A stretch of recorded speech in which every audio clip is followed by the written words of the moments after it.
ভারতের ইতিহাসের প্রথম কোনো মুখ্যমন্ত্রী নিজের রাজ্যের জন্য অ্যাডভোকেট হয়ে সুপ্রিম কোর্টে জজের সামনে দাঁড়ালেন। আন্তর্জাতিক মিডিয়াতেও জায়গা করে নিয়েছে মমতা ব্যানার্জি। নির্বাচন কমিশন মনে হয় কখনো ভাবেনি যে স্বয়ং মুখ্যমন্ত্রী এরকম ঘটনা ঘটাতে পারে। অন্য রাজ্যগুলো যেভাবে এসআইআর সফলভাবে চালিয়ে নিয়ে যাচ্ছে নির্বাচন কমিশন, তবে বাংলার বিষয়টা আলাদা। এই পর্যন্ত 100-র বেশি মানুষের মৃত্যু হয়েছে বলে অভিযোগ।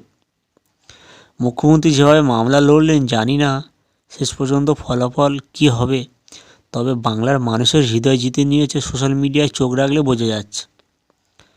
অবশ্যই তিনি ইতিহাসে নাম লেখালেন। অনেকে সোশ্যাল মিডিয়ায় বলছেন, যখন উনি অ্যাডভোকেট হিসেবে কথা বলছিলেন অনেকে আশ্চর্য হয়েছে। একজন মুখ্যমন্ত্রী যে এইভাবে সুপ্রিম কোর্টে তার রাজ্যবাসীর জন্য নিজের মামলা লড়লেন, বেনজির ঘটনা।